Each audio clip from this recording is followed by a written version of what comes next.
Miss Harper, is it? Thank you for coming.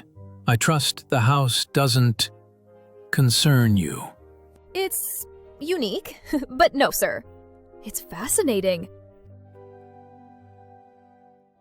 Stranger?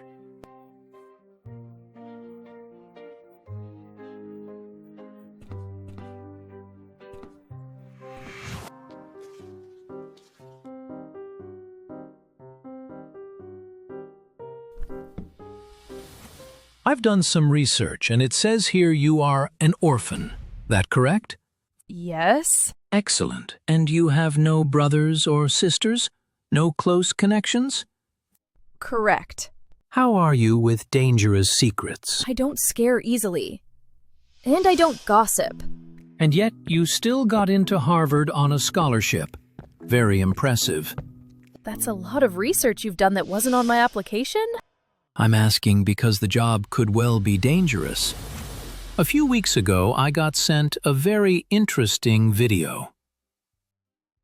I think watching it will help explain my questions. My name is Matthew Thorne. For 64 years, I have lived under the duress of blackmail and coercion. Now, finally, I am free, and my only wish is to bring my blackmailer's empire crashing down in flames. It all began with a drunken fight. I had no intention to kill, but when I did, I panicked and ran. The first of many poor decisions, for as I later discovered, I'd been seen. A few days later, I received a letter. Dear Matthew, I saw what you did. Nathan Woodruff died at your hands at 10:23 p.m., January 18, 1941. If you so much as consider finding me or speaking to the authorities, letters I have prepared will reach your family, the police, and Harvard's board. Each year recruit one or more Harvard students or graduates.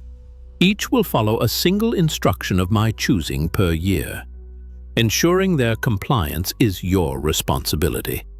Enclosed is a money order. More will follow, should you prove loyal. Recruit above quota and you'll be rewarded accordingly. Yours, a most benevolent blackmailer. My second huge mistake was accepting the blackmailer's demands, and my third was recruiting more people than he required. I told myself I needed a safety net, in case one of them didn't obey. But in reality, I wanted the money. And true to the blackmailer's word, money simply poured in. My fourth mistake was falling in love. I met Isabel at Harvard at an exclusive club I'd bought with my ill-gotten dollars. The blackmailer must have been having me watched, at least enough that he knew of my wedding.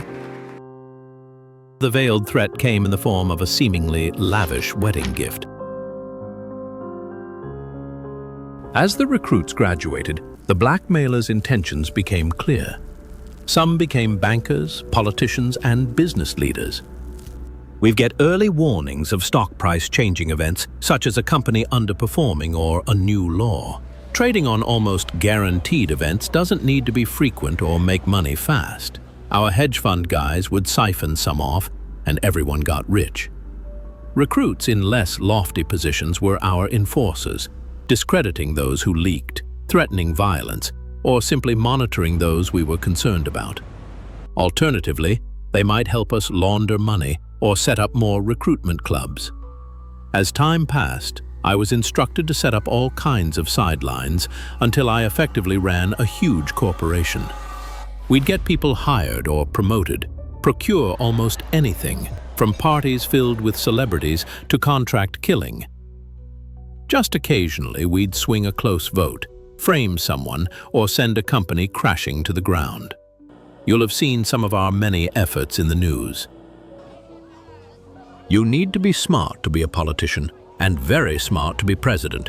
So if they're doing something seemingly stupid, it was probably us removing media scrutiny from what we're really up to. Over the years, we've made false accusations, threats, and caused disappearances to deal with threats to the business. Watergate wasn't us. But JFK was. That was the closest we came to getting caught. A mistake that caused us to burn several of our FBI insiders. I don't know much about the benevolent blackmailer themselves. They must have been very wealthy, even before the blackmail, to have been able to fund the lavish gifts.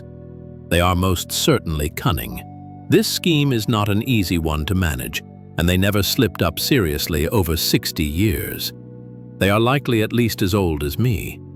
I considered that someone might have taken over, have inherited the business, but if so, they did it very well. The messages are extremely similar in style. In short, I know little, and I hope someone can succeed where I failed. At least the files I have shared should blunt the operation.